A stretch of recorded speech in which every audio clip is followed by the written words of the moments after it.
2021 July 25 2021 ఆయన ట్వీట్లో పెట్టుకున్నాడు. ఇది ఎక్కడనో పేపర్లలో ప్రింట్ చేసి మేము ఇప్పుడు ఏఐ ద్వారా సృష్టించక రాలే. ఇది ఆయన ట్వీట్, మీరు ఇవాళ తీస్తే కూడా ఉంటుంది. ఈ రెండు వారియే. ఓకే, ఇక మీరు ఈ మధ్యన ఎగిరెగిరి పడుతున్న కొత్త బిచ్చగాడు వీరు పొంగులేటి శ్రీనివాసరెడ్డి గారు. ఏంటిది?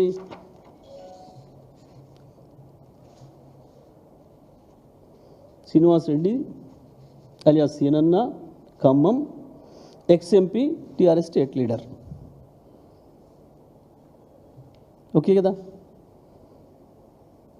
ఇవి మేము సృష్టించినవి, మా ఏఐతో సృష్టించినవి కావు కదా. ఓకే, ఒకసారి ఎవరన్నా పత్రికా మిత్రులు, వారి పత్రికా సమావేశాలకు హాజరైన వాళ్ళు ఎవరు ఉంటే దయచేసి ఇవి చూపించి ఒక్కసారి ప్రశ్న అడగాల్సిందిగా విజ్ఞప్తి చేస్తాను. ఇక ఇంకొకటి కూడా ఉండాలి మన జిల్లాకు సంబంధించి. చౌటుప్పల్లో ఆ రోజు రాజగోపాల్ రెడ్డి గారు కాంగ్రెస్ మునుగోడు శాసనసభ్యుడిగా నా చేతిలో ఉన్న మైకు గుంజుకుంటున్నప్పుడు జరిగిన వాగ్వాదం రేషన్ కార్డుల పంపిణీలోనే. అక్కడ మా ఎమ్మెల్యే లేడు, నేను మంత్రిగా నేను ఈంచెల్లి పోతూ సూర్యాపేటకు పోతూ అందవే యాదాద్రి భువనగిరి కలెక్టర్ గారు, సార్ మీరు ఇక్కడ కూడా ప్రారంభించిపోండి అని అంటే, సార్ నేను సూర్యాపేటకు వెళ్ళేది ఉందమ్మా, భువనగిరి అక్కడ చౌటుప్పల్ దారిలో ఉంటుంది, అక్కడ ఏర్పాటు చేయండి, నేను అక్కడ ప్రారంభం చేసిపోతా, అక్కడ స్థానిక ఎమ్మెల్యే గారిని కూడా పిలవండి అని చెప్పి పైన మేము పంచిన కార్డుల సంఖ్య 6.5 లక్షలు. ఇంతవరకు తీసేయండి, మిగతా ఉంచండి, అది తీసేయండి. మేము పంచిన కార్డుల సంఖ్య 6.5 లక్షలు. ఓకే, 6,47,479. ఇప్పుడు మీరు ప్రభుత్వంలో ఉన్నారు, లెక్కలు ఉన్నాయి అక్కడ. దీని మీద ఎవరైనా చర్చకు వస్తే ఇక నాకు ఉరేసుకుందాం, చెప్పు దెబ్బలు లాంటివి రావు. ఒక్క చెంప దెబ్బ చాలు. ఇది మీరు తప్పని నిరూపిస్తే నేను చెంప దెబ్బకు సిద్ధంగా ఉన్నా. ఇది నిజమని రికార్డులు చూపించిన మీ ప్రభుత్వ రికార్డులో కూడా ఉంది. అది నిజమే అయితే మీరు ఒక్క చెంప దెబ్బకు సిద్ధమా? నేను చెప్పుతో కొట్టుకోవడాలు, ఉరి శిక్షలు లాంటి పెద్ద డైలాగులు మాట్లాడను. కేవలం ప్రాక్టికల్ సాధ్యమయ్యే విషయాలు మాత్రమే మాట్లాడుతాను. చేయాల్సుకున్నాయన్నా, చేసినాయైనా, ఏదైనా. ఓకే, సరిపోయింది అనుకుంటా మీకు. ఇక వాటి విషయానికి వద్దాం. ఇంకా కూడా ఈ దేశంలో ప్రజలు ఒక రేషన్ కార్డు కొరకు ఎదురు చూస్తున్నారు అంటే ఎవడి నేరం? 78 సంవత్సరాల స్వతంత్ర భారత చరిత్రలో ఇంకా ప్రజలు అన్నం కొరకు ఎదురు చూస్తున్నారు, ఆకలితో ఏడుస్తున్నారు అని అంటే ఎవడి ద్రోహం కాంగ్రెస్ది కాకపోతే? ఈ దేశాన్ని, ఈ దేశంలో ఉన్న రాష్ట్రాలను 50 ఏళ్ళు వరుసగా పరిపాలించిన మీరు కదా ద్రోహులు. ప్రజల్ని ఇంకా పీడనలోనే ఉంచి ఇంకా ఆకలితో చంపుతున్న దానికి కారణం మొట్టమొదటి దోషి కాంగ్రెస్ పార్టీ. రెండవ దోషి ఇవాళ నీ చీకటి గురువు మోడీ, బీజేపీ. ఇవాళ నీ బహిరంగ గురువులు, బహిరంగ పార్టీ, నువ్వున్న పార్టీ కాంగ్రెస్ అయితే మొదటి ద్రోహి, రెండవది వాళ్ళు ఈ దేశాన్ని వెళ్ళిన వాళ్ళు. సిగ్గుండాలి. ముఖ్యమంత్రి పోయి ఒక రేషన్ కార్డు పంచే కార్యక్రమం, దానికి ఇంకా గొప్ప చేసినట్టు ఎదురు చూసిండ్రు. ఎక్కడికి పోయినా కేసీఆర్ వస్తే ఎదురు చూద్దరు ప్రజలు. కేసీఆర్ మా ఊరికి రావాలని కోరుకుందరు. ఎందుకు? ముఖ్యమంత్రి వస్తే మా ఊరికి ఏదన్నా ఇచ్చిపోతాడు, కొత్తగా ఏదైనా లాభం జరుగుతుంది అనే భావన. ఒక ప్రధానమంత్రిని రమ్మని అడుగుతారు ఒక రాష్ట్రానికి. ఎందుకు అడుగుతారు? వస్తే ఏమైనా ఇచ్చిపోతాడు, మాకు కొంత లైట్ వస్తుంది, వెలుగు వస్తుంది, అభివృద్ధి వస్తుంది అని. ఏమో ఇచ్చిపోయినావు? 4 బూతులు దిలిపోయినావు నీ సహజ సిద్ధ స్వభావంతో ఉంది తప్ప ఏమిచ్చినావు తుంగతుర్తికి? ఇక నీళ్ళ విషయంలో నీ అజ్ఞానాన్ని మరొకసారి బయటపెట్టుకున్నావు.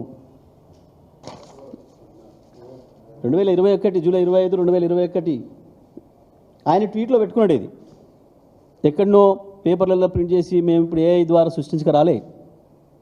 ఇది ఆయన ట్వీట్, మీరు ఇవాళ తీస్తే కూడా ఉంటుంది. ఈ రెండు వారియే. ఓకే, ఇక మీరు ఈ మధ్యన ఎగిరెగిరి పడుతున్న కొత్త బిచ్చగాడు వీరు పొంగులేటి శ్రీనివాసరెడ్డి గారు. ఏంటిది?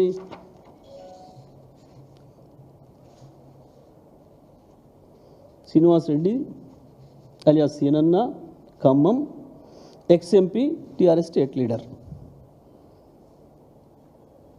ఓకే కదా? ఇవి మేము సృష్టించినవి, మా ఏఐతో సృష్టించినవి కావు కదా? ఓకే, ఒకసారి ఎవరైనా పత్రికా మిత్రులు వారి పత్రికా సమావేశాలకు హాజరైన వాళ్ళు ఎవరు ఉంటే దయచేసి ఇవి చూపించి ఒక్కసారి ప్రశ్న అడగాల్సిందిగా విజ్ఞప్తి చేస్తాను. ఇక ఇంకొకటి కూడా ఉండాలి మన జిల్లాకు సంబంధించి. చౌటుప్పల్లో ఆ రోజు రాజగోపాల్ రెడ్డి గారు కాంగ్రెస్ మునుగోడు శాసనసభ్యుడిగా నా చేతిలో ఉన్న మైకు గుంజుకుంటున్నప్పుడు జరిగిన వాగ్వాదం రేషన్ కార్డుల పంపిణీలోనే. అక్కడ మా ఎమ్మెల్యే లేడు, నేను మంత్రిగా నేను ఈంచెల్లి పోతూ సూర్యాపేటకు పోతూ అందవే యాదాద్రి భువనగిరి కలెక్టర్ గారు, సార్ మీరు ఇక్కడ కూడా ప్రారంభించిపోండి అని అంటే, సార్ నేను సూర్యాపేటకు వెళ్ళేది ఉందమ్మా, భువనగిరి అక్కడ చౌటుప్పల్ దారిలో ఉంటుంది, అక్కడ ఏర్పాటు చేయండి, నేను అక్కడ ప్రారంభం చేసిపోతా, అక్కడ స్థానిక ఎమ్మెల్యే గారిని కూడా పిలవండి అని చెప్పి పైన మేము పంచిన కార్డుల సంఖ్య 6.5 లక్షలు. ఇంతవరకు తీసేయండి, మిగతా ఉంచండి, అది తీసేయండి. మేము పంచిన కార్డుల సంఖ్య 6.5 లక్షలు. ఓకే, 6,47,479. ఇప్పుడు మీరు ప్రభుత్వంలో ఉన్నారు, లెక్కలు ఉన్నాయి అక్కడ. దీని మీద ఎవరైనా చర్చకు వస్తే ఇక నాకు ఊరేసుకుందాం, చెప్పు దెబ్బలు లాంటివి రావు. ఒక్క చెంప దెబ్బ చాలు. ఇది మీరు తప్పని నిరూపిస్తే నేను చెంప దెబ్బకు సిద్ధంగా ఉన్నా. ఇది నిజమని రికార్డులు చూపించిన మీ ప్రభుత్వ రికార్డులో కూడా ఉంది. అది నిజమే అయితే మీరు ఒక్క చెంప దెబ్బకు సిద్ధమా? నేను చెప్పుతో కొట్టుకోవడాలు, ఉరి శిక్షలు లాంటి పెద్ద డైలాగులు మాట్లాడను. కేవలం ప్రాక్టికల్ సాధ్యమయ్యే విషయాలు మాత్రమే మాట్లాడుతాను. చేయాల్సుకున్నాయన్నా, చేసినాయైనా, ఏదైనా. ఓకే, సరిపోయింది అనుకుంటా మీకు. ఇక వాటి విషయానికి వద్దాం. ఇంకా కూడా ఈ దేశంలో ప్రజలు ఒక రేషన్ కార్డు కొరకు ఎదురు చూస్తున్నారు అంటే ఎవడి నేరం? 78 సంవత్సరాల స్వతంత్ర భారత చరిత్రలో ఇంకా ప్రజలు అన్నం కొరకు ఎదురు చూస్తున్నారు, ఆకలితో ఏడుస్తున్నారు అని అంటే ఎవడి ద్రోహం కాంగ్రెస్ది కాకపోతే? ఈ దేశాన్ని, ఈ దేశంలో ఉన్న రాష్ట్రాలను 50 ఏళ్ళు వరుసగా పరిపాలించిన మీరు కదా ద్రోహులు. ప్రజల్ని ఇంకా పీడనలోనే ఉంచి ఇంకా ఆకలితో చంపుతున్న దానికి కారణం మొట్టమొదటి దోషి కాంగ్రెస్ పార్టీ. రెండవ దోషి ఇవాళ నీ చీకటి గురువు మోడీ, బీజేపీ. ఇవాళ నీ బహిరంగ గురువులు, బహిరంగ పార్టీ, నువ్వున్న పార్టీ కాంగ్రెస్ అయితే మొదటి ద్రోహి, రెండవది వాళ్ళు ఈ దేశాన్ని వెళ్ళిన వాళ్ళు. సిగ్గుండాలి. ముఖ్యమంత్రి పోయి ఒక రేషన్ కార్డు పంచే కార్యక్రమం, దానికి ఇంకా గొప్ప చేసినట్టు ఎదురు చూసిండ్రు. ఎక్కడికి పోయినా కేసీఆర్ వస్తే ఎదురు చూద్దరు ప్రజలు. కేసీఆర్ మా ఊరికి రావాలని కోరుకుందరు. ఎందుకు? ముఖ్యమంత్రి వస్తే మా ఊరికి ఏదన్నా ఇచ్చిపోతాడు, కొత్తగా ఏదైనా లాభం జరుగుతుంది అనే భావన. ఒక ప్రధానమంత్రిని రమ్మని అడుగుతారు ఒక రాష్ట్రానికి. ఎందుకు అడుగుతారు? వస్తే ఏమైనా ఇచ్చిపోతాడు, మాకు కొంత లైట్ వస్తుంది, వెలుగు వస్తుంది, అభివృద్ధి వస్తుంది అని. ఏమో ఇచ్చిపోయినావు? 4 బూతులు దిలిపోయినావు నీ సహజ సిద్ధ స్వభావంతో తప్ప ఏమిచ్చినావు తుంగతుర్తికి? ఇక నీళ్ళ విషయంలో నీ అజ్ఞానాన్ని మరొకసారి బయటపెట్టుకున్నావు.